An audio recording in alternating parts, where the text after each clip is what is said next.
Okay, good evening. I'm going to call the meeting back to order.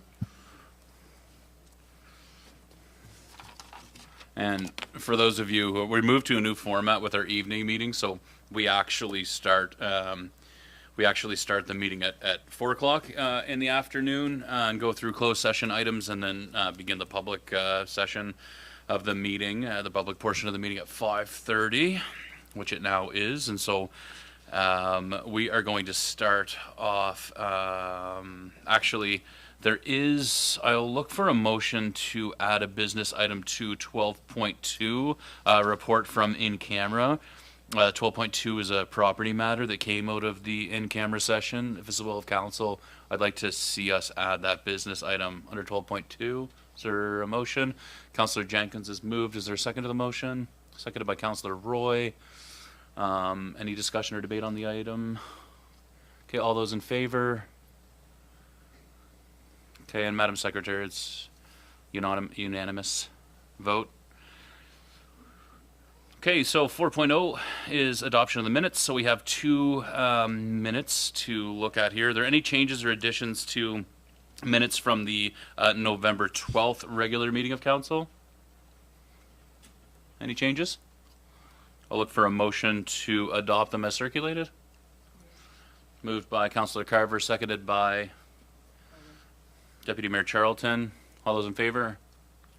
Call them adopted. 4.2 is so any changes, additions, omissions from the November 12th public hearing. Seeing none, I'll look for a motion to adopt the minutes from the November 12th public hearing as circulated. Moved by Councillor Merrow, seconded by Councillor Carver. All those in favor? Okay, call them adopted. Brings us to public comments. We always value members of the public addressing council. So if you would like to address council today, I'd ask that you limit your comments to 5 minutes, that you speak to me, direct your comments to me as the chair of this meeting. Please clearly state your name and the community in which you reside. And feel free to use any one of these 4 chairs or the podium to address council. Hit the gray button, the red light will come on, and then smile. You're on candid camera. And just for everybody, these meetings are recorded and live streamed on Facebook and our YouTube channel. And so please conduct yourselves accordingly. Is there any members of the community who would like to, go ahead. First up. Whew. Oh, look at that. Yeah. Okay. Good evening, Council, Mayor. My name is Dinesh McDonnell, and I live at 311 Main Street, which in Liverpool, which is beside 307 Main Street, a commercial property in the downtown commercial zone. And it's commonly known as a parish hall. It's long been registered as a fellowship hall and zoned entirely commercial. And the issues that I'm raising tonight also affect my neighbor at 313 Main Street. And so for context, the Parish Hall and 313 Main Street are pretty much side by side, but our flag lot driveway runs up in between the 2 of them. And so yesterday I submitted an easy breezy formal 14-page complaint to the region. So sorry for its length, but I did try to be really thorough in documenting what we see as 4 clear bylaw violations that are ongoing at 307 Main Street and provide some supporting evidence and impact statements. And so those 4 violations that we see are, first and foremost, unlawful residential occupancy of a commercial space, prohibited motorhome storage and use, unauthorized development of a parking area, and abutting yard and setback violations between residential and commercial spaces. And so these are not small oversights, and together they've created a really unmanageable situation that is literally at the end of my driveway.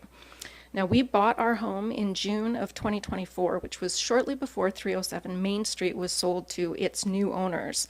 And in January of 2025, we discovered that nearly 40 linear feet, sorry, I get nervous when I hear myself on the speaker, 40 linear feet of our property and over 150 square feet had actually been excavated and altered to build a parking pad serving 307. And so we were shocked, but we tried to handle it in good faith because as newcomers to the region, we were expecting a professional long-term relationship with our commercial neighbors and time to actually remedy that situation. So when the property went up for sale again in September of 2025, I reached out to the RQM Land Use Office for guidance, and I was told that no municipal approvals were required for the development of a parking pad serving the neighboring building. And that information has proved to be incorrect, but because of it, I lost the opportunity to address the damage with the original owners. And since then, the problems have only intensified. The illegal parking pad now holds a large motorhome that can only enter and exit the driveway, enter and exit by driving across my driveway and onto my yard. And a second vehicle has also been added, and they frequently park on our property, sometimes blocking our driveway entirely. Now, my neighbors at 313 Main Street have also raised privacy concerns, describing discomfort and unease using their own backyard.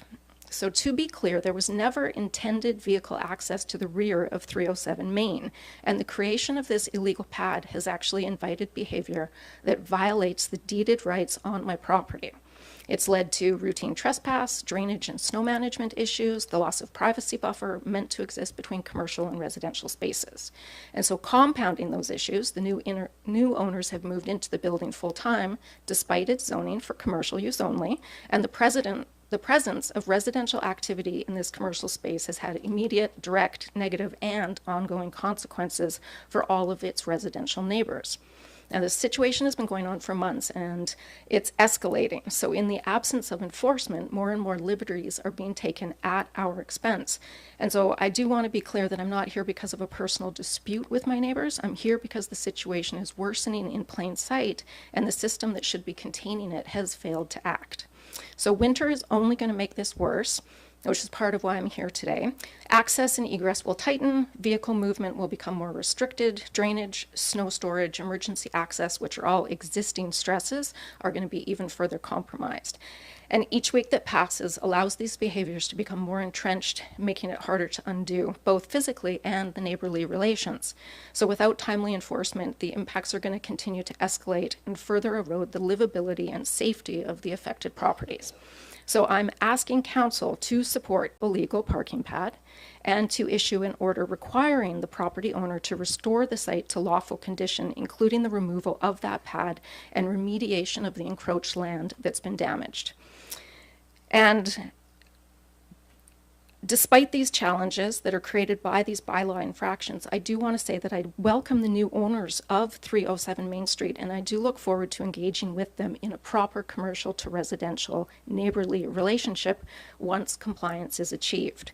And then a further issue to point out is that all of these issues related to the commercial usage and the residential occupancy of this space would only be further compounded if there were decisions to move forward with the proposed land use bylaw that we're discussing as well, which I've spoken to before that I'm against. And so with that, I'd like to thank you for your time. I look forward to your support in helping me to address this matter in a timely fashion so that I don't have to continue to work through this for months and months to come, and to treat it with the seriousness it deserves. Thank you. Thank you, Ms. McDonnell. Sorry to hear of your the frustration, the frustrating situation that you've been going through. You said there was a 14-page filing to the Region of Queens yesterday. Do you know where that was directed? I just want to confirm staff have received the filing. Yeah, absolutely. I did quite a mail out to everyone, Okay. So it's gone to the CAU, to the Land Use Department. Okay, yeah, and I did print out some copies today as well, so if you want to have those, I've got them here. Okay, thank you. I'll see you about that, and yeah, my expectation is that staff will investigate appropriately and then bring forward a report to council in due course. But thank you. Just to further with the due course, I'd mentioned that I was told in October that somebody would look into it, Okay. that there was issues. So I've been waiting 2 months for due course. Okay, thank you. Any other member of the community who would like to address council this evening? Anybody else like to come forward? Mr. White, take it away. You got a hitter again. Oh, there we go. It's nice to see you all again. My name is Dave White. I'm a resident of South Brookfield and the president of the Queens County ATV Association, secretary of Queens Rails to Trails, and sit on the provincial board for ATVans. Just here tonight to hear the first reading of the municipal road trail bylaw, and just wanted to point out some updates that we've actually recently been contacted by South Shore Tourism Cooperative to look at the routes that are being developed. They have a keen interest in developing tourism related activities with the groups as soon as we can get these established. And just wanted to point out that in the original report that was filed under implications on page 10, there were some costed items there. So I just wanted to make sure that council was aware that those would need to be addressed. We've actually gone out and met with contractors on the bypass trail already, and we've received back 2 of 3 quotes already, and those are actually under the amount that was allotted. So that's looking very positive.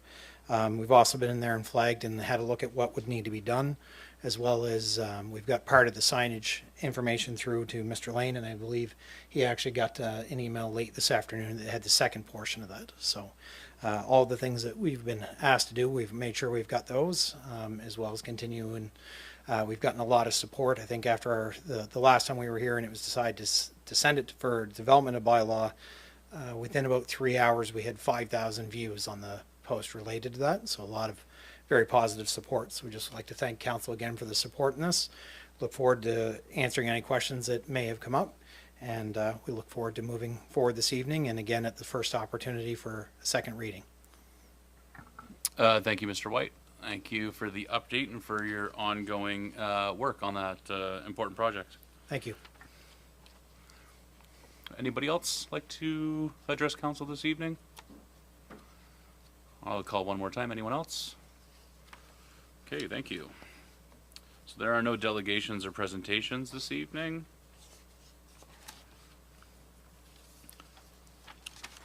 Nor unfinished business. So moving on to staff reports. 8.1 is appointment of auditors. Would Director Vino please come forward and provide us with an overview of this business item?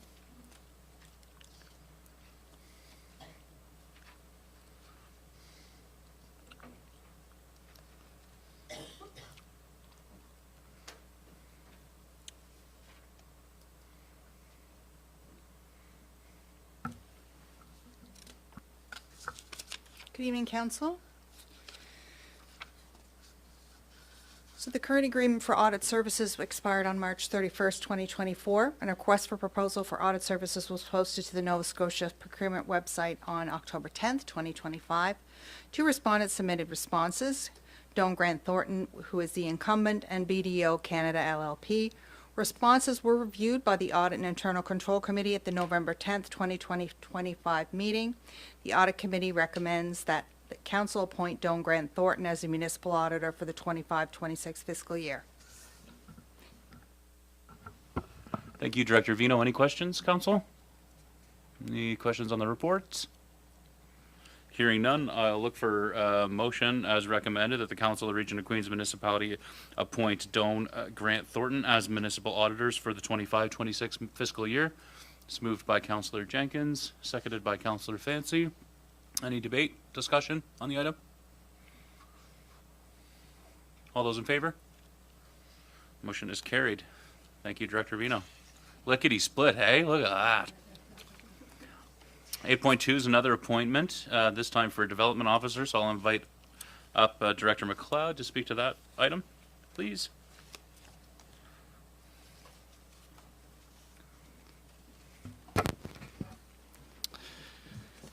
Yes, Mayor Christian, just a brief background. Rebecca Zolkauer has been hired to the position of development officer with the planning department under provincial legislation.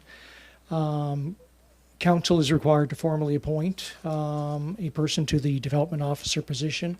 That's set out under Section 243(1) of the Municipal Government Act. So in order for Rebecca to carry out her duties in enforcing or administering the land use bylaw and subdivision bylaw, we require that formal appointment. Questions, council?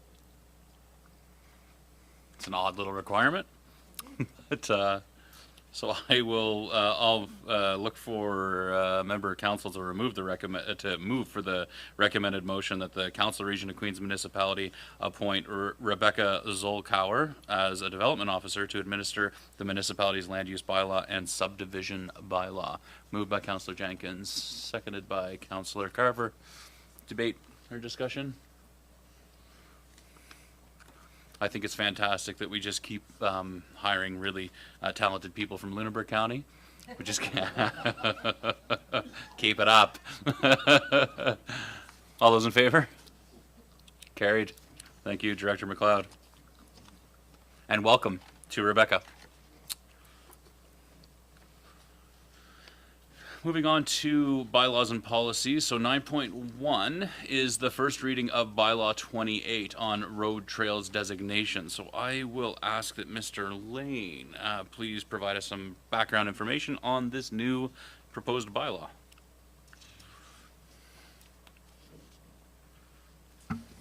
Good evening, Council. Thank you. So you have a paper in front of you which proposes the new bylaw. Introduces the draft version of that. You'll notice that the bylaw is fairly brief. The paper goes through some of the rationale for that and the research that was done, which has the paper drawn up in the way that it is. So of the 5 municipalities in Nova Scotia who have current road trail designations, all but one have a very short form of the bylaw. I don't know if everyone had a chance to look at some of those that were linked in the paper. I have some paper copies if you need. The one that is slightly longer is from Halifax, but when you look through it, a lot of the information that's in there is information which is already defined in a provincial act. So there are interpretations which are already defined in the Road Trails Act and so on. So with legal review, it was determined that a short form of the bylaw covers all the bases. Basically, instead of being prescriptive in the bylaw for certain things, it just allows council to look at designations on a case-by-case basis. So instead of being prescriptive in the bylaw, it allows you to make decisions on a case-by-case basis when those come up. Where are we? So I think just for anyone who is less familiar with the process, so the rules and regulations are not stated in the bylaw. The rules and regulations are defined in other acts of the province. The only difference would be is, and I'm just bringing this for council's note, that explicitly stating rules is only appropriate if council wish to make further restrictions. So council can't make rules which are more lenient than exist already, but you could be more restrictive. So I just wanted to point that out. The other point to be made here is that the bylaw can't take effect until certain pieces of work have been done.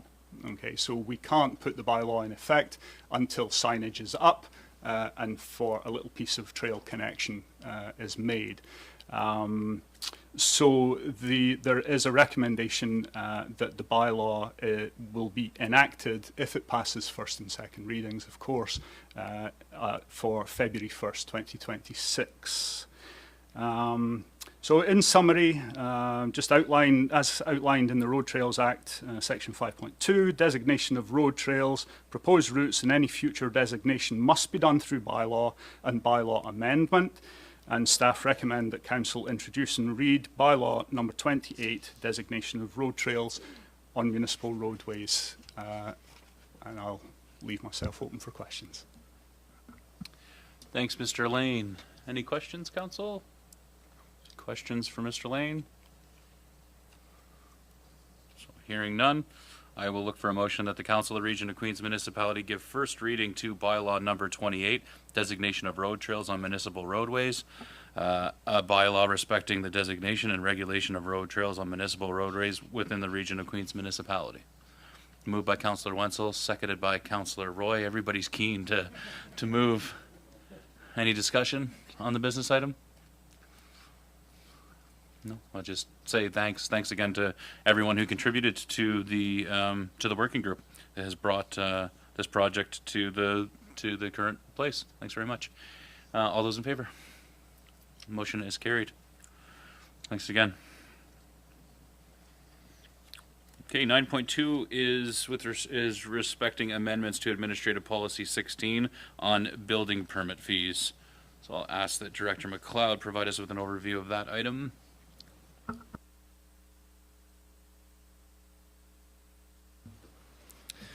Yes, brief background, Mayor Christian. Administrative policy number 16, which is building permit fees, was a policy that was approved by council back in 2009. The policy establishes the structure for calculating building permit fees, as well as the set amount that apply to the fee structure. There has been no changes or modifications made to this policy since it was adopted. And I guess the current model, it's somewhat of a hybrid model whereby some of the fees are calculated based on the dollar value of the project being proposed, while others are based on the actual square footage of what's being constructed. When looking at some of the other municipal units, particularly here along the South Shore, our model is a bit different than what's being used by some of the other municipal units. As council is aware, the Region of Queens Municipality is a partnering municipality in the Shared Building Inspection Services Agreement with Municipality of the District of Lunenburg, the Town of Bridgewater, and the Town of Lunenburg. And one of the fundamental principles of this inspection service agreement is establishing a standardized level of building inspection service here in the South Shore. And one of those items that for establishing that consistent level is a consistent level or method of calculating building permit fees. With the shared services agreement, we're also in the process of implementing a digital permit system. Right now, our building permit system is entirely paper-based, so we're moving ahead to, I guess, to more modern times in adopting a digital online electronic system. So.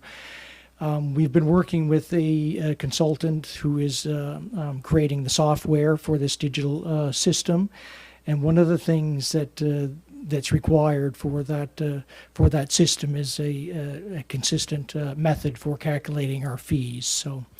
So with that, the partnering municipalities have had numerous discussions as to what will be the best basis for the system, and it was felt that a system based on the dollar value of a project would be the most applicable. So with that, the municipality of the District of Lunenburg has adopted a straight system of calculating based on the construction costs. So staff here at the Region of Queens Municipality have looked at this system, and they feel that it's a much more effective and simplified method for calculating permits, and it's much easier for not only staff but the public to interpret what the fees are. So with that, staff is seeking a direction of council for the approval of a new method for calculating based on the dollar value of the project, but also what that I guess the the fee that would apply to that method. So right now, Municipality of Lunenburg has adopted a 72 cent per $1,000 of construction value for all construction types. And I guess we're looking at proposing or suggesting council adopt something similar to that. So in the staff report, I've had a couple of examples of what the fee structure would look like, and that's attached as Appendix B to the staff report, and as well a draft copy of the new building permit fees policy is also attached.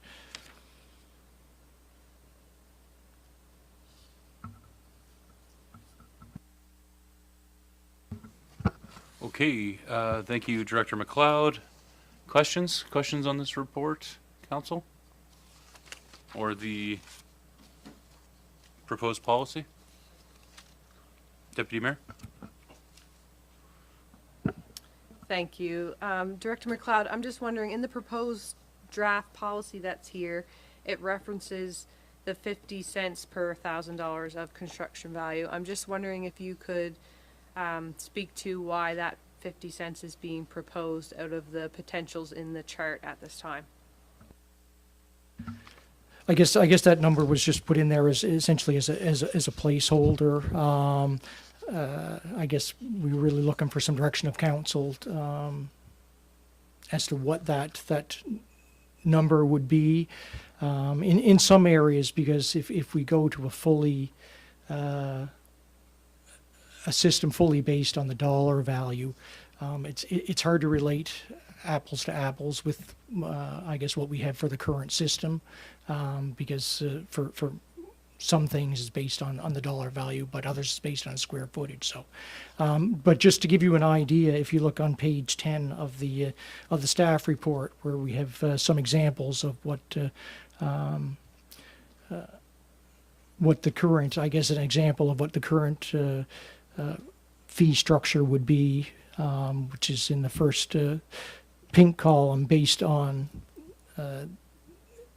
examples under the project description. So in some cases, going by say the 50 cents, it's the same as what it would be under current structures. In other situations, it's a little bit more than what we're paying now. In others, it's a little bit less. So when looking at, I guess, Bridgewater, for example, they base theirs on dollar value, but theirs, I think it's over $2.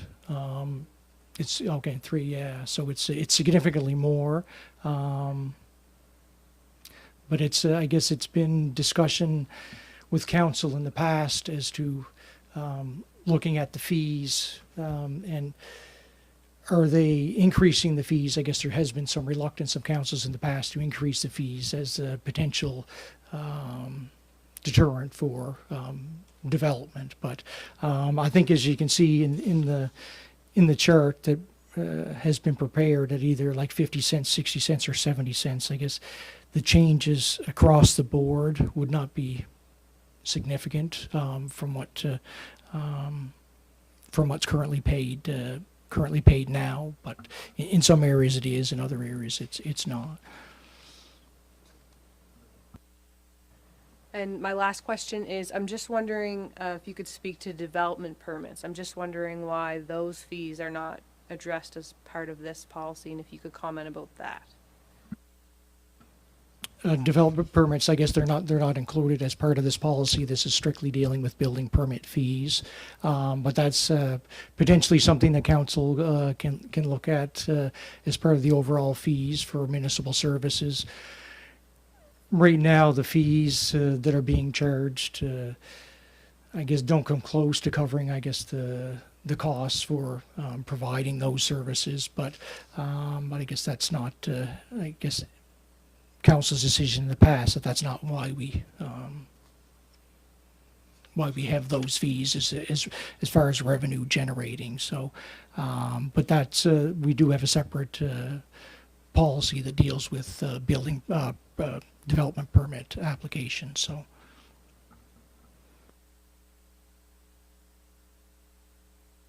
So I think I have a similar question to the Deputy Mayor, Director McLeod, just with respect to the proposed 50 cents. So do you know how that measures up in comparison to similar, like was there an analysis in terms of where that would fall in comparison to other municipalities who establish their building permit fees as a dollar amount per $1,000 of value? On the construction project, or so I know we have MODL as one comparator. Is there further analysis? Just There is for the town of Bridgewater, and I guess we just did the comparison of the partnering municipalities under the shared services. right. But for the town of Bridgewater, for outside of manufactured homes, which is $2.10 per 1,000 of project value. All other types of construction is $3 per 1,000. So that's significantly higher than I guess anything. I guess what municipality of the district of Lunenburg has adopted, and what I guess some of the examples of what we've proposed here for ours. For the town of Lunenburg, it's the value of construction, it's times 0.002% plus a $62 flat fee. So Right. their fees are actually quite a bit less than. Yeah. Okay. Thank you. With respect to the e-permitting system, how close are we to implementing an e-permitting system? Now that that's part of the business driver for this is alignment to the other municipalities that we have the shared services with. Do you have a sense of how close we are, or what the gap is for implementing an e-permitting system, Director McLeod? I would expect probably earlier in the new year. Okay. Yeah, April-ish. But it's still under development right now. And are all those costs budgeted, or are there unbudgeted costs associated with the implementation of that system, or is that Yes. already accounted for? It's all part of the shared services Okay, it is. agreement that we're Thank you. partner to. Okay, thank you. Any other questions for Director McLeod, Council, before I look for a motion here? Anything further? Okay. Is there a motion to Council on this item?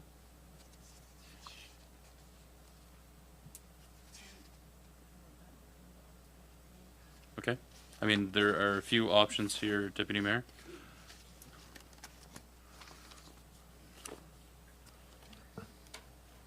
So without a motion being on the table and me debating, what would you, so I guess I would just say that I don't think we should move forward as is, and I would like to see some more information come back for council's consideration. Okay, how about that the Council of Region of Queens Municipality request that staff include additional revisions to Administrative Policy number 16 on building permit fees? And then perhaps including, and we can talk about a few things maybe to add Yep. to that. Okay. Is there a second to the motion? Seconded by Councillor Jenkins. I think that's probably okay for the content of the motion, the actual language of the motion, and then whatever additional additional revisions for Administrative Policy number 16 is the will of council. I think can be fleshed out through this debate or discussion Okay, at this time. So you moved. Would you like to speak to it first? I would. So in my mind, when I review these and notes that they haven't been changed since 2009, and I understand Director McLeod has said that past councils have had concerns about the fees, but when you look at some of the proposed fees, half of them end up being less than what we already have. So in my mind, I'm concerned that if we're not holding the fee structure that we already have, and we're going to decrease that, I don't think it's fair to say we understand what those financial implications are. In my mind, I'm also wondering if we could have some data come forward, how many building permits happened, last year, the year before that, that if we were to go with this 50-cent fee structure or 60 or 70 or whatever the number may be, what would that revenue have looked like with those few examples? Because I'm having a hard time wrapping my head around kind of the bigger picture, recognizing that the cost of business has gone up since 2009, and just in the last year alone, we entered into a joint service agreement with MODL, which cost us additional funds as well. I did do a little bit of research on my own, and I did note that Bridgewater was significantly higher. Not saying we need to be that high, but I guess I just feel that we need more information to be able to make a decision, because I certainly wouldn't want to see the general taxpayer offsetting the cost of building. So those are probably, I guess, my comments at this time. I am prepared to put another motion forward after this one to address staff to come back with a revision to the development permit, unless our clerk suggests that we could add that into this policy and make it one. I'm not sure if that's possible, but Director McLeod has said that our development permits are not even covering the cost of our staff resources, so this would tie into the bigger picture of the concern for revenue for me. Anything further? Councillor Jenkins, you want to speak to it as a seconder? I'm just worried that we're going to be sliding back without all the information that we can gather here, because we can't like Deputy Mayor Charlton said, we can't start passing these expenses on to the general public, general taxpayer who aren't building, who are just trying to maintain their lives the way they are. I think we need a little bit more information to find out what our true costs are moving forward, so that we can adjust the permit fee schedule accordingly.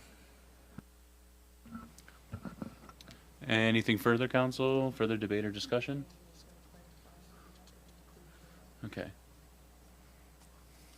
Well, we could get an amendment there. Anything further? Any debate or discussion? I think I would also like to see, just have a better understanding about where, for municipalities who do calculate their permit fees based on a dollar amount per per $1,000 value of the project, just kind of what's the kind of median and mean for the landing place on that. And then I agree. I'll echo with what Councillor Jenkins has said in terms of a bit of an understanding of the true cost, realizing that we're probably not going to be in a position where there's absolute cost recovery associated with our operating expenses for running the permitting processes and all the inspections that's required therein, but so that we can make a good decision about the extent to which we're recovering costs, so that doesn't fall as a burden on the general ratepayer. I think. So maybe before I ask the question, perhaps would you look for an amendment, Deputy Mayor Charlton, to the current motion, or maybe I'll ask the question and then you can have another motion with respect to the development permits. That might be cleaner. That might be tidier. Is that okay? Is that okay? Okay. Anything further before I ask the question on this one? All those in favor? Motion's carried. Deputy Mayor Charlton, I'll turn it over to you if you have a secondary motion you'd like to make at this time. Do we happen to know the policy number for that would fall under?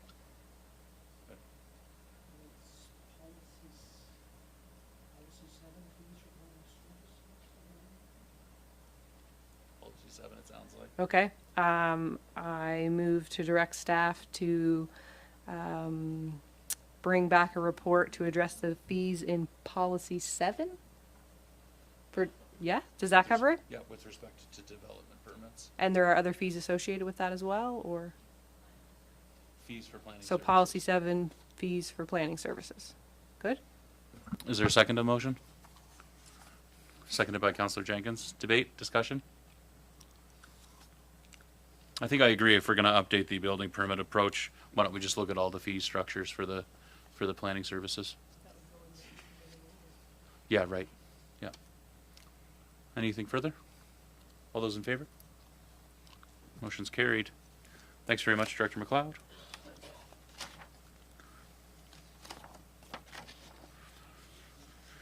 No correspondence for action or information. Haven't been getting very many love letters lately, guys. What's up with that? Huh? Sorry? Oh, what, you want to do 9.3? Right.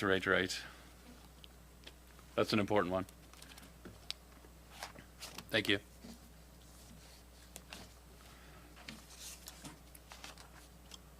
Okay. So 9.3 is the second reading and adoption of the draft bylaw respecting amendments to bylaw 24 on land use. Now, since the first reading of this, staff had made a minor non-material edit at the direction of council that is detailed in the staff report for today's meeting accompanying this. This change doesn't alter the intent or the effect of the bylaw, and in accordance with the Municipal Government Act, the bylaw is presented for second reading and adoption today. So with that, could Director McLeod, could you please provide us with an overview for the second reading, please? Mr. Mayor, did you want me to give, a background on the application from the start, or would you just like No, maybe subsequent just- from the yeah, let's just from the pick- public hearing? Yeah, let's pick up where we left off, Director McLeod.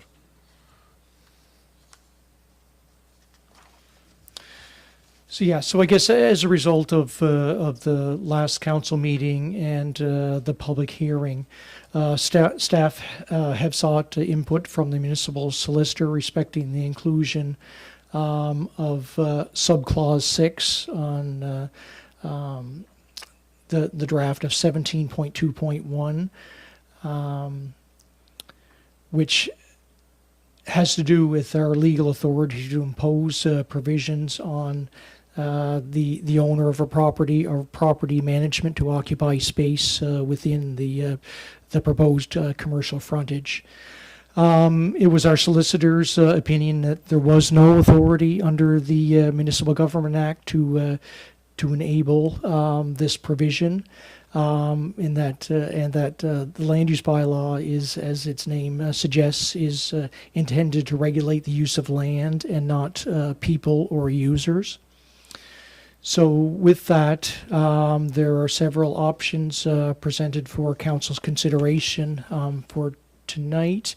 One of those is that council recommend that section 17.2.1 subsection 6 of the draft bylaw respecting amendments to the land use bylaw be removed, and then the section be renumbered accordingly.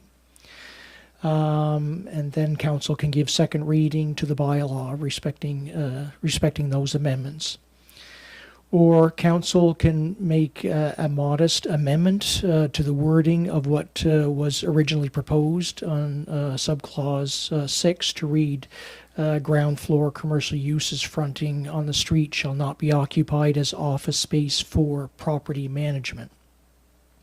The other option is that council denies the application for land use bylaw amendments. So with option 1, that will be to remove section 17.2.1 subsection 6 entirely. Option 2 would permit the second reading to the draft bylaw respecting amendments to the land use bylaw. Option 3 would create a regulation based on land use as opposed to people or uses. However, this would have the effect of removing property management as a use to be considered, whether it's has any connection with the property ownership or not. And then second reading could be given to the bylaw. And then option 4 for council's consideration is that it not give second reading to the land use bylaw amendments. Thank you, Director McLeod. Any questions, clarifications for Director McLeod at this time, Council? Okay, hearing none, I will look for a motion that the Council of Region of Queens Municipality recommend that Section 17.2.1, subsection 6 of the draft bylaw respecting amendments to the Region of Queens Municipality land use bylaw be removed and Section 17.2.1 be renumbered accordingly. Moved by Deputy Mayor Charlton. Is there a second to the motion? Seconded by Councilor Merrill.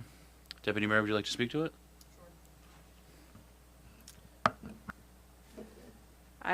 Yeah, I would just like to say that the intent of this was to make sure that there was commercial space in the front, and what we thought, I guess what planning advisory thought that they could put in place ultimately didn't meet the approval of the solicitor as it was flagged at the last time.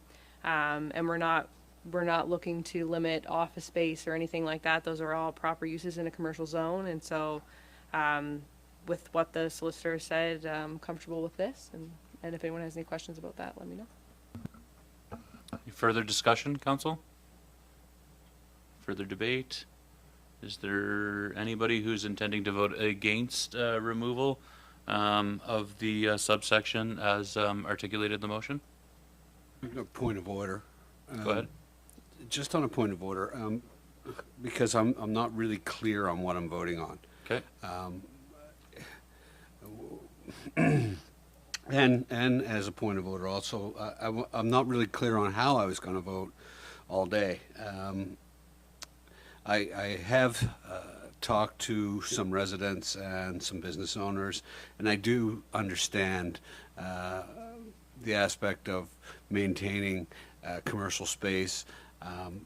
And I know with the new businesses coming into town, many new businesses, and there's been a concerted effort to maintain Main Street as a commercial zone. I get that, and I understand that the fear of those folks that if we did change that, that we'd lose on that point. But I also look at that old Stedman's building with the rats playing outside and the trees growing through the roof, and I got to say that the commitment to somebody that actually wants to put money into that building and actually, what's the alternative? That we let it rot and let it fall down, or we tear it down? So I am very conflicted, but I need to understand what exactly, in layman terms, does this vote do? Okay, I can speak to that. I can clarify your Thank you. point of order. So this present motion that's on the floor right now is with respect to subsection 6 of 17.2.1, which reads, ground floor commercial uses fronting on the street shall not be occupied as office space by the owners of the building or building manager. Now, that provision was included and was recommended for inclusion by the Planning Advisory Committee with effectively trying to prevent against non-functional uses, whereby a property owner would ostensibly renovate the majority of the property and the square footage on the ground floor of the property as residential, and then construct a non-functional space in the front, the facade facing Main Street, and put up a desk and call it a property management office and sit on it. Now, it was identified by a member of the community that that's problematic because we can't, in our land use bylaws, regulate or articulate the user. It's the actual use. And so our solicitor's judgment on this is that it's not enforceable to include such a provision. So the current motion is to remove that element of the proposed bylaw. That's the current motion right now. Yeah. Any further discussion on the motion? I will say that the other options from my perspective in terms of some of the friendly amendment language, like in the options and alternatives 3, ground floor commercial uses fronting on the street shall not be occupied as an office space or property management. That wasn't the intent or the desire to disallow office space or property management as an approved use. So that's really not what the recommendation or the thinking of the Planning Advisory Committee was looking at getting at. It was specific to the owner of the property, and any approach, I think, and one recommendation was to list approved uses, approved retail uses, or to list hours of operations. And personally, my perspective on it is that this whole amendment to the bylaw is designed to allow for an ultimate level of flexibility. And I think that having a prescriptive list of approved uses or of other elements that articulate what has to or not can or cannot happen with respect to the functional use in the property, I think would just invite problematic interpretations of the bylaw and limitations on commercial activity and enterprise within those spaces. That's my perspective on it. So I would be in favor of removal of the subsection 6, and will be voting in favor of the current motion. Is there any further discussion, though, before I ask the question? Okay, all those in favor? It's carried. And so the next motion that I would look for is with with respect to the second reading of the bylaw. The bylaw, which will now no longer include that subsection as per the last motion. So is there a motion of council that we give second reading to a bylaw respecting amendments to the Region of Queens Municipality Land Use Bylaw to change the site plan approval provisions for dwellings and commercial buildings to allow for greater ground floor area to be utilized for residential uses? Moved by Deputy Mayor Charlton. Is there a second? Seconded by Councillor Jenkins. Again, as the mover of the motion, I'll give you first crack if you'd like it. Sure. Take it away. So Planning Advisory has spoke about this for quite a long time. I see Councillor Jenkins nodding his head, and the committee did feel that there was flexibility required in that space. We did want to make sure that commercial space stayed on Main Street, front facing, and so that was a big part of the conversation during these, many conversations. We also recognized, because of the size of some of these buildings, that flexibility really was needed, because it was having buildings like the Stedman sit empty, and they're, as another member of council said earlier, they're not looking so good. So the committee felt like there was flexibility required there, and this is where we landed with that. We listened to feedback through those surveys and things like that. There were some mixed opinions there. The biggest concern was the erosion of commercial front-facing businesses on Main, and so this is where we landed with that, to allow for more flexibility with residential spaces, which will have more folks living in the downtown core, and while still protecting the commercial core with those front-facing businesses. Thank you. Other discussion? Debate?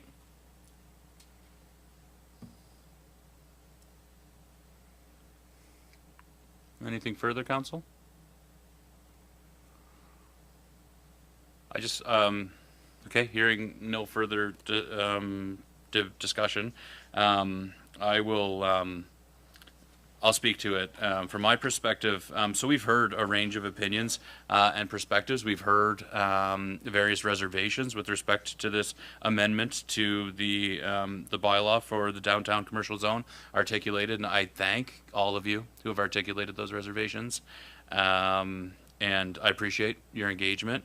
It helps us to continue to evolve and work on this. I'm going to vote in favor of the amendment as presented, because and with the caveat that I agree that we need a business improvement association, that we need a broader strategy on how to revitalize and encourage an active and functional and exciting downtown core, a branded downtown core.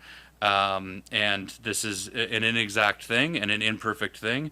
But the reason that I am supporting this amendment to the land use bylaw is, from my perspective, I think that the current bylaw, the bylaw in its current iteration is too inflexible to allow for us to be responsive to emerging opportunities. And clearly, the impetus for this amendment was an emerging opportunity. And I'll say too, some of the reservations are that, well, that that the ship has sailed, and if it has egregious unintended consequences that we're not envisioning today, that we can't go, that we're past the point of no return.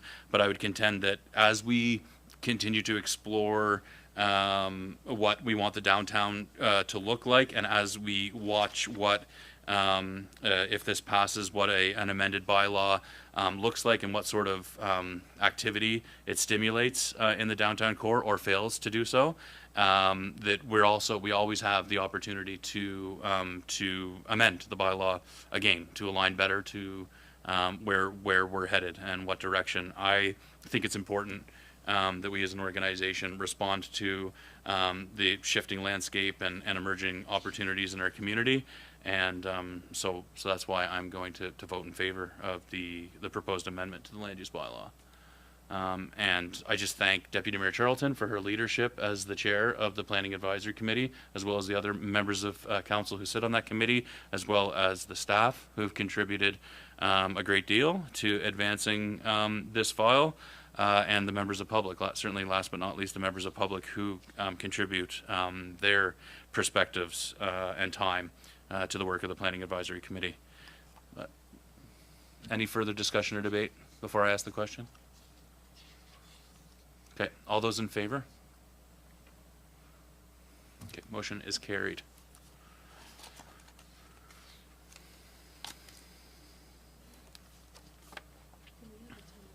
Okay, with that, I will call for a brief recess. Let's come back for 6:35, please.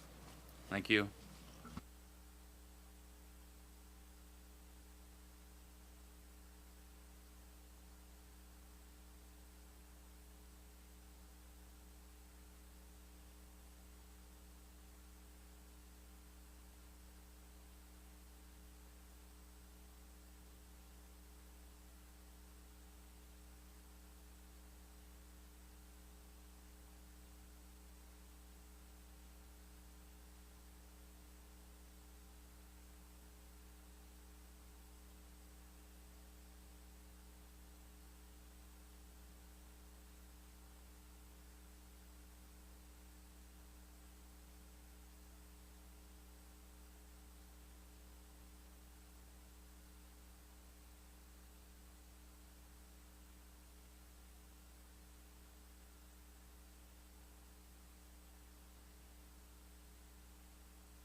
Okay, if we could find our seats, please, folks.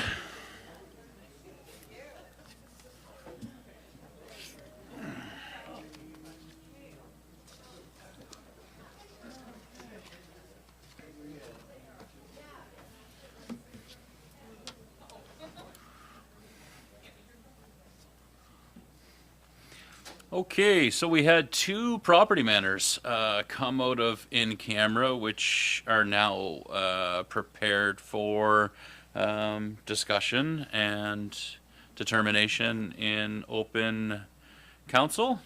And so on this first one, our municipal clerk will speak to the matter that was previously discussed in closed session, 12.1 property matter. Take it away, Madam Clerk.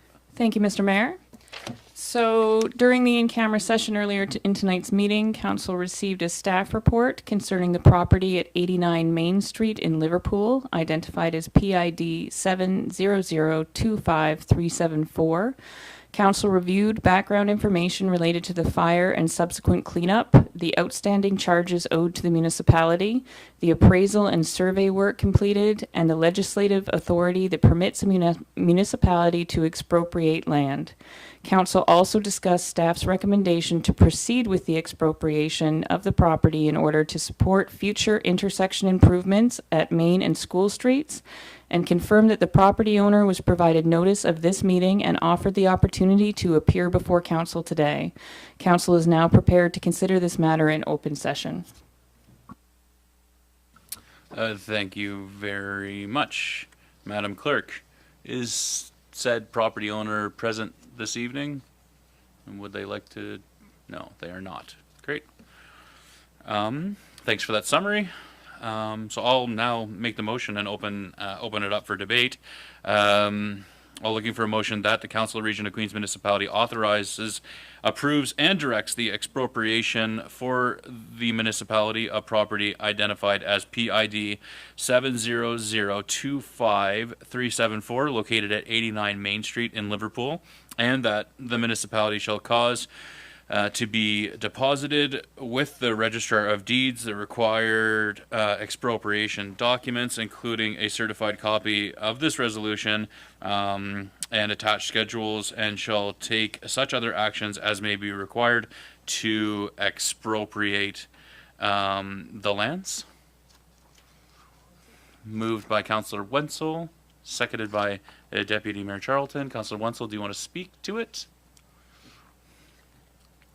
I'm for this, of course. I moved it, but I think it's going to have a great effect for that traffic going up School Street. We all know it's been a bit of a reckless corner, and the 18-wheelers, ambulances on our way up to the hospital. I just think it's win-win. I'm for it. Thank you, Councillor Wenzel. By the way, you do not need to be for something if you move it. But further debate or discussion? Seeing nothing further, I agree. I think it was an eyesore, and now it could be turned into a better functioning intersection. We've heard lots feedback from residents, and I think lots of us have experience navigating that intersection. So looking forward to what we are able to do if we decide to expropriate it. Shall I ask the question? All those in favor? Motion's carried. So the next property matter coming out of our in-camera session is with respect to a piece of land that we received a presentation from the Nature Conservancy of Canada some time ago on, I guess, their mandate and approach to conserving lands, and one piece of land in particular that they identified that is owned by the municipality and presents a great opportunity for the NCC to obtain and then steward. moving forward. And so there was a motion from council following that report, in which we directed staff to engage with the staff at the NCC to determine what appropriate actions or just what could be an appropriate approach to navigating their intentions to acquire this piece of property. And so we discussed those options in camera, and now we have a motion that I will read and we can debate. That the Council of the Region of Queens Municipality gives a notice of its intent to enter into a purchase and sale agreement with the Nature Conservancy of Canada to transfer municipal lands identified as PID 7006791, located at 242 East Port LeBaire Road in the community of East Port LeBaire, to the Nature Conservancy of Canada for $1, and that a public hearing be held on February 10th, 2026 in the council chambers of the municipal building at 249 White Point Road in Liverpool, Nova Scotia at 9 a.m. Is there a motion? Okay, it's moved by Councillor Jenkins. Is there a second to the motion? Seconded by Councillor Roy. Councillor Jenkins, do you want to speak to it? Being familiar with this piece of land and one of my other life works, I think it's going to be a good addition to the NCC property that they also have located in that same area. The covenants on that property stated it was for public use, and I'm sure that it will be honored that way, and we can all enjoy it without having anything else happen to it. It's the NCC will make sure it's in the public's best interest moving forward. Thank you. Any further discussion? So I will note, so this land was bequeathed to the region with some provisions about with respect to what can and cannot happen on that land. And so if we agree to sell the land for $1 to the NCC, those covenants would be protected, whereby hiking, hunting, fishing on that property would still be permitted, and and that the land cannot be developed for any other purposes or any other way. Anything further? Any further debate or discussion? Okay. All those in favor? Motion is carried.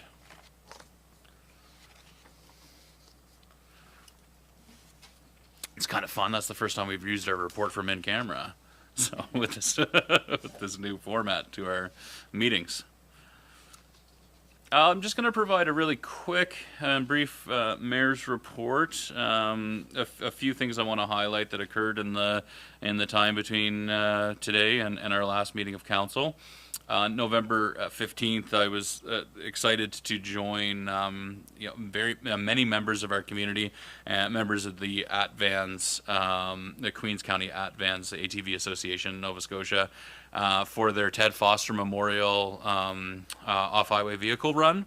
And I think there were over 80, closer to 90 machines that were in the run, and we went from Port Mattoon at the DOT access in Port Mattoon all the way down and past kind of Jordan Falls, and then congregated kind of in a gravel lot, and just a big thanks to the organizers, to the local businesses who sponsored the many door prizes. They really kind of rolled out the red carpet for me. They had me doing all the door prizes, and there were all kinds of tickets. And there were like 35 door prizes or something like that. And Dave, Mr. White, who's a prominent member of the ATV Association and the Rails to Trails, he kept grinding my gear, saying, "Where's my ticket? You haven't drawn my ticket. You haven't drawn my ticket." Well, I drew his ticket, and he's the proud owner of a women's raincoat. So that was fun, which I think he quickly traded for a muzzleloader cleaning kit. But in any case, But yeah, so thanks to the organizers, to local businesses, and it was a really really fun time. Some of the folks carried on and went all the way down into Shelburne, and so I had the opportunity to do that. And we jumped on the road trails in Shelburne, and then went all the way down to the Chinese restaurant, which was really cool to drive an ATV on public roads without being worried about being chased by the cops. Yeah, and then but just going and speaking to some of the business owners, the adjacent business owner, and then also the Chinese restaurant itself, and they were talking about how great it is and how they get these big group reservations when folks on ATVs roll into town, and so it's exciting because it's kind of, you can envision the opportunity that presents here in Queens County as well. So thanks to everybody who was involved in that. November 17th, myself and the deputy mayor, as well as our new deputy CAO, Pat Hurdle, we met with the mayors, wardens, and deputies of the 5 Lunenburg County municipalities down in the town of Lunenburg. We advanced some discussions with respect to how we can work together on water security issues, on coastal protection planning. We heard a presentation from the Municipality District of Lunenburg on their housing strategy, and I think some interesting emerging practices to foster more non-market or affordable housing strategies to foster and encourage that type of things in our communities. So I have a lot of gratitude that we've been invited to that table, and I think it's very fruitful when we come together with our adjacent municipal units and identify opportunities for collaboration. And I suspect that we will be, so we are continuing to explore how we can work on a joint approach to getting funds out of the NSFM and the provincial government around coastal planning. Because there's just a lot of overlap. Our watersheds overlap with a lot of these municipalities. And then as well as the water security file, that is a very real and persistent and immediate business item that requires attention. We had an opportunity also to meet with the newly sworn in Minister of Municipal Affairs, John A. MacDonald, just this morning, and that discussion about water security came up around that table as well. And we were told at that time that a series of deputy ministers for a bunch of different departments within the provincial government are putting their heads together and working on research and data collection with respect to innovative and meaningful approaches to addressing water security in a meaningful way. And the last update I will have is that on November 19th, we had the NSRAB, so the Nova Scotia Regulatory Appeals Board, I want to say, what was the UARB, for a water rate hearing. And I just want to thank our staff and our contractors for their preparations and thoughtful engagement throughout the hearing process. We're in an unfortunate situation with our water utility, which is running a significant operating deficit, and it's certainly a tricky situation to navigate. And so that can be uncomfortable, but thanks to everybody for the level of professionalism that they brought. Okay, yes, thank you, Wanda. But I also wanted to send out a thanks to you, Mr. Zena, for representing the Queens Community Health Board as an intervener and underlining the affordability challenges that any increase to fees for services, and in this case for water utility customers, that just flagging that and that challenges that council takes those challenges of affordability that are experienced within our communities very seriously. And so I appreciate your advocacy and highlighting that. And thank you so much, Councillor Carver, for reminding me that Councillor Carver and I also had the opportunity, and we were joined by several staff at the North Queens Fire Hall. When was that? November 18th? Was it the 18th? Yeah. For the second annual Meet Your Neighbor event.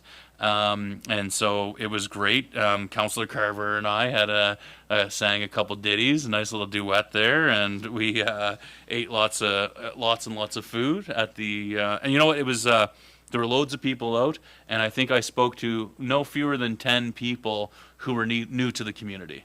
and which is great because you have folks who they had bingo cards there, and it was kind of find someone who's lived in North Queens for more than 30 years or something like that. And so there were the whole spectrum of folks who have been in North Queens their entire lives, which is 60, 70, 80 years, and then folks who are brand new to the community. And so a really great event, and thanks to all the organizers for that, and thanks for inviting us along because we had a good time, didn't we, Wanda? Yeah. That's it for my mayor's report. Any questions or Councilor Mero? Council also had a tour of the new long-term care facility. We last did Friday. so. See, we had so much stuff going on. Thanks for that. So thanks to our partners over at the Queen's Manor, and I never know how to say the nonprofit organization who runs the Queen's Manor, their title, but the chair of that organization is it's not the Queen's Care Society, no. It's in any case, but thanks to the chair of that organization, Christopher Clark, and the executive, and then the director or the administrator at Queen's Manor, Andrew McVicker, who hosted us for a tour of the new long-term care facility, which is a very impressive facility, and I think is reflective. I think we can all agree reflective of a huge amount of passion and deliberate thought and intention has gone into that, and we will be very well served by what is going to be a very, very nice facility and a great transition for staff and residents working at Hillsview Acres as well. So thanks for the reminders. Hey, teamwork makes the dream work. Okay. With that, I will move on to council business. So 14.1 is with respect to expenses incurred as part of Jane's Place working group. Now, Councillor Fancy. Yes, I'd like to declare a conflict of interest right now. Okay, thank you. So please step away, and we'll look at this. And so I'm going to turn it over to our municipal clerk to give a bit of a background on this item. Thank you, Mr. Mayor. So the purpose of this item is to provide council with context regarding the request to cover mileage and related expenses for Councillor Fancy in support of his work with Jane's Place Society. Jane's Place is not a formal committee of council. However, the Society's work represents an important community initiative within the region of Queens, particularly as they move forward establishing second stage housing for women and children who have experienced domestic violence.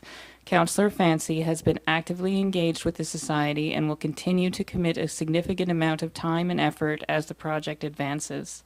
While Jane's Place operates independently, the municipality has an interest in supporting initiatives that contribute to the community's safety, housing stability, and social well-being. Council may therefore wish to consider authorizing reimbursement of Councillor Fancy's mileage and eligible expenses in accordance with the municipality's established policies for councillor expenses. Thanks very much, Ms. Green. Any questions? Okay.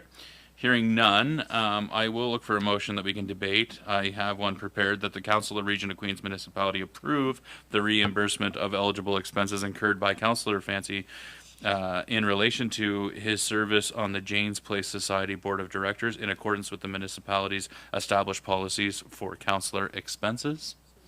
Moved by Deputy Mayor Charlton, seconded by Councillor Jenkins. Debate, discussion? Go ahead. I think this work is very important, and I would thank Councillor Fancy for his involvement in this, and am very supportive of his mileage and such being, expense back to him. Thank you. Anything further? Councillor Merrill? I'm very supportive of this as well.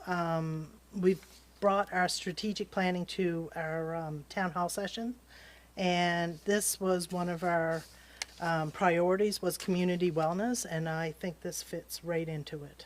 So I'm very supportive of this. Thank you. Councillor Jenkins, did you want to get in there? Okay. All right. Great. I too think it's important, and would thank Councillor Fancy for his efforts and contributions to the work of this committee. All those in favor? The motion is carried. You can come on back, Jack. Yeah, that's right. 14.2 is a report from the Police Advisory Board. Councillor Merrill, you want to provide that, please? So the Police Advisory Board met on November 13th. We discussed some of the concerns that were raised from Council's 7 town hall sessions, including issues at the Liverpool Skate Park, the operation of e-bikes and e-scooters, speeding, and supports for vulnerable residents. The safety issues around the e-bikes and e-scooters were heavily discussed. Constable Windsor reviewed how they were defined under the Motor Vehicle Act. We discussed the uses of these devices on all roads, but the most traveled challenged road was Bristol Avenue. The board discussed sidewalk versus roadway use for the e-scooters. Due to the narrow lanes and heavy traffic in this area, it was suggested sidewalk use for limited areas, such as these, supported by signage, with expectations for reductions in speed. This discussion brought to light a review of Bylaw 12, which was originally adopted in the 1990s to restrict skateboarding in the downtown area. The bylaw is now viewed as outdated and overly restrictive. The board agreed that the bylaw should be modernized to remove the overly restrictive provisions and develop clear, enforceable operations of e-bikes and e-scooters.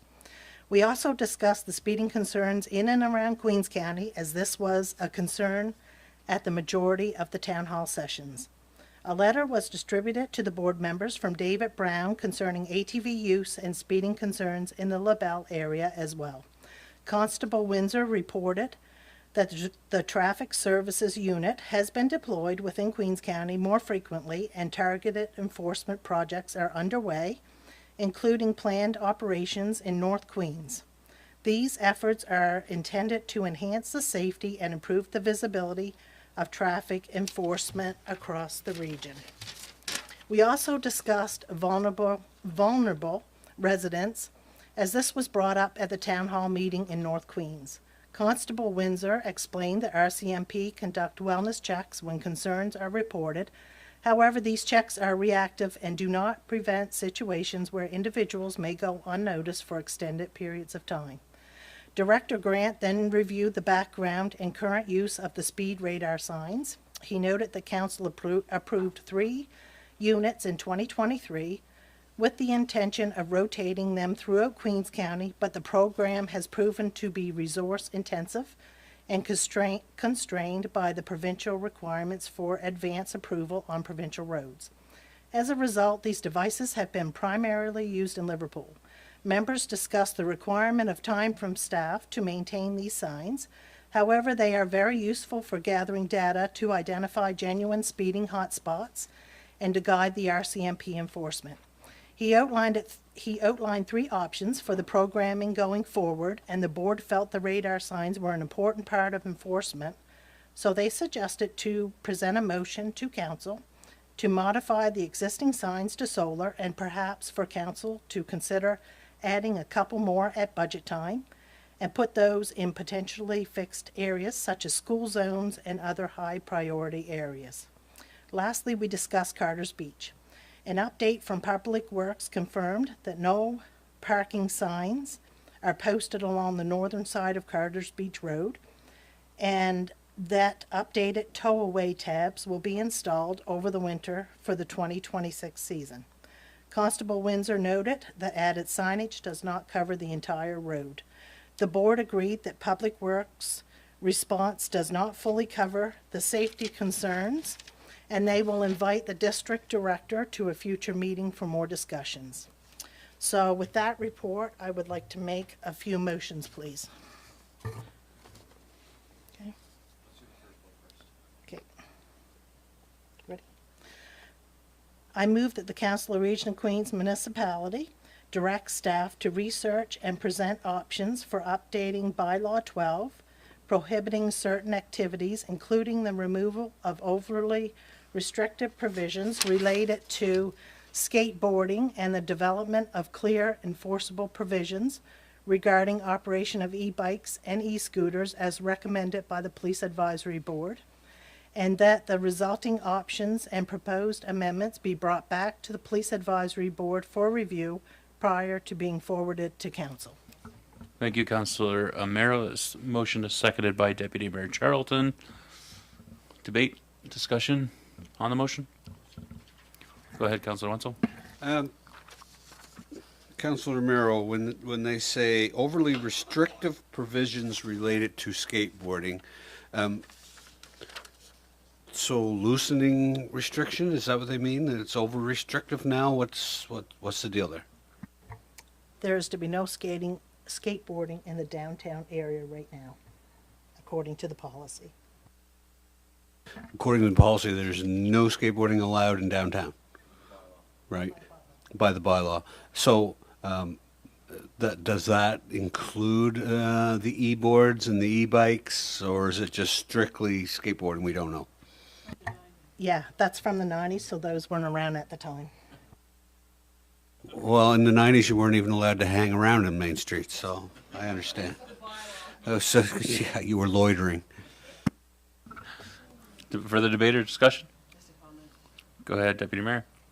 We weren't aware that this bylaw really existed until Constable Windsor brought it up and said that it was problematic. So the Police Advisory Board wanted to remedy that, since we have a lovely skate park and we're promoting activity and further engagement with our youth.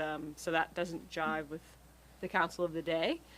And then he also had said that where the municipality doesn't have bylaws with e-bikes and e-scooters, he can't do any ticketing. So once we have a bylaw in place that covers that, if someone is going excessive speed on Bristol, he actually would be able to ticket them.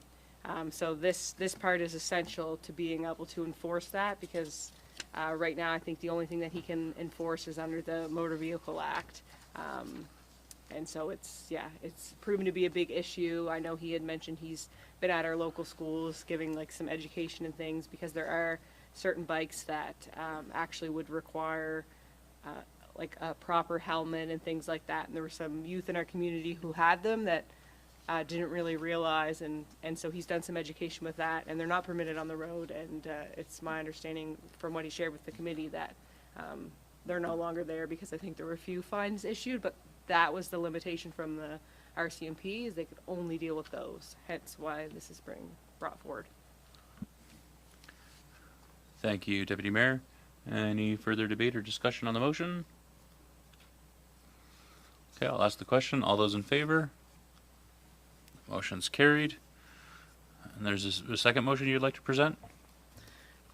Yes, I move that the Council of Region of Queens Municipality direct staff to explore converting the 3 existing battery-powered speed display devices to solar power as recommended by the Police Advisory Board. Is there a second to the motion? Seconded by Councillor Carver. Debate or discussion? I think it makes a lot of sense.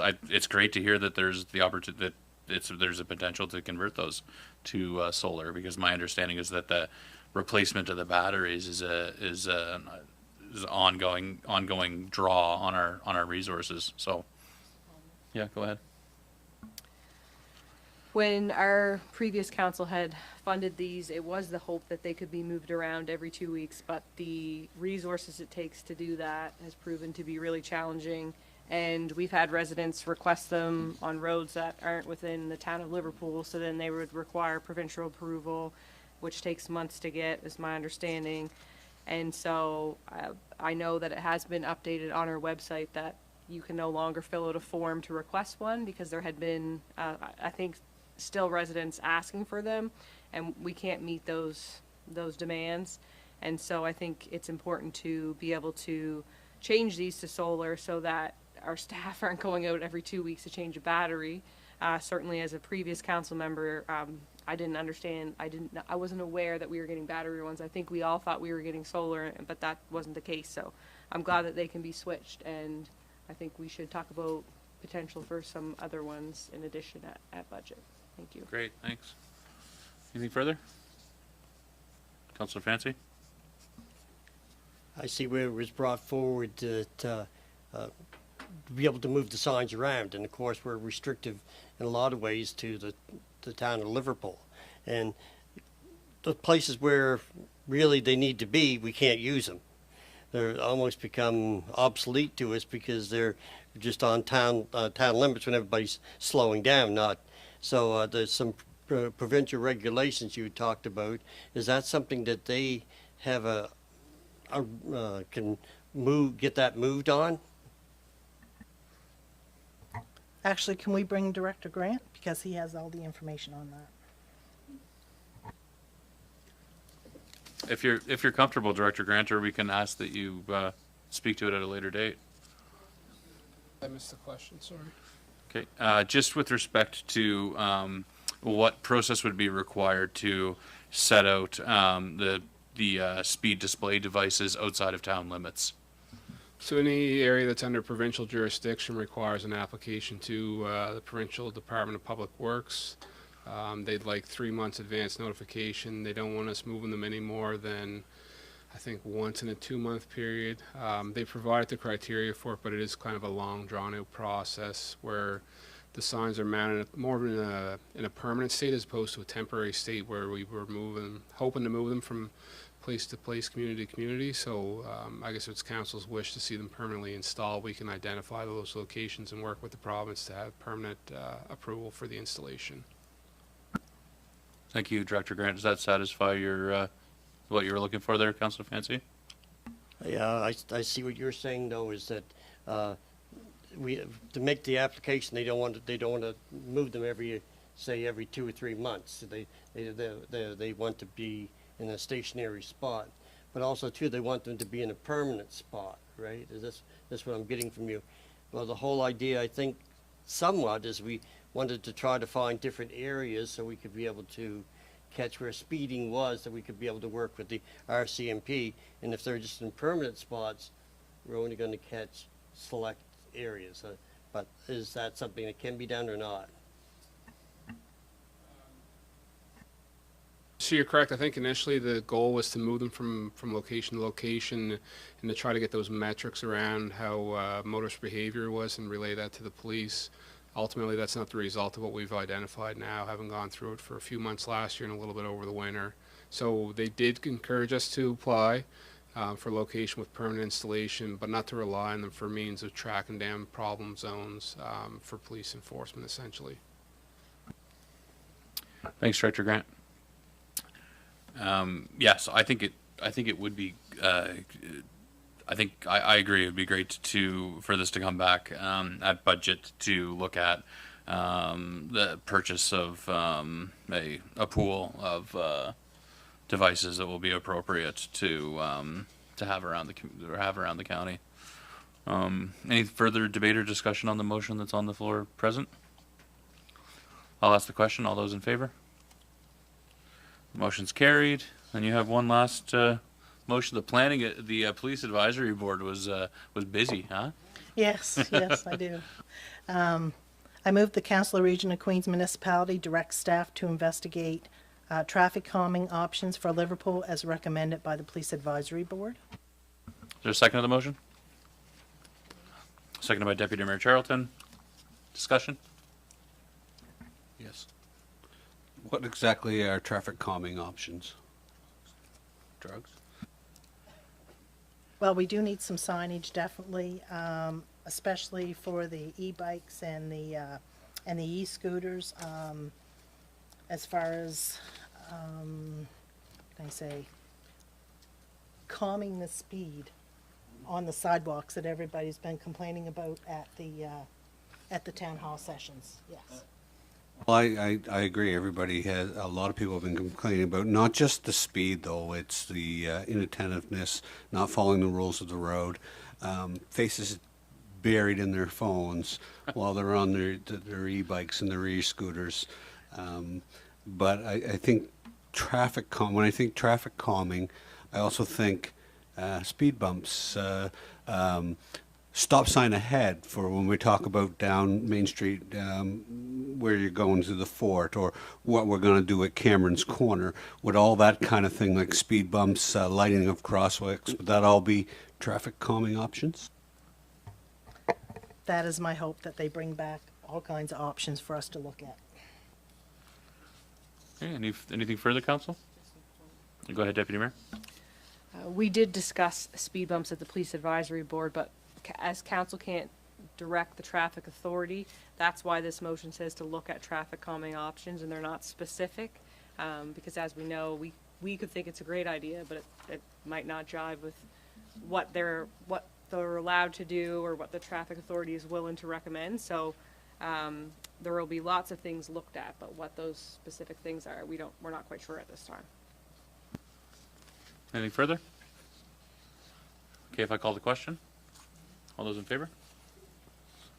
It's carried. Okay, I believe that concludes the public portion of the meeting.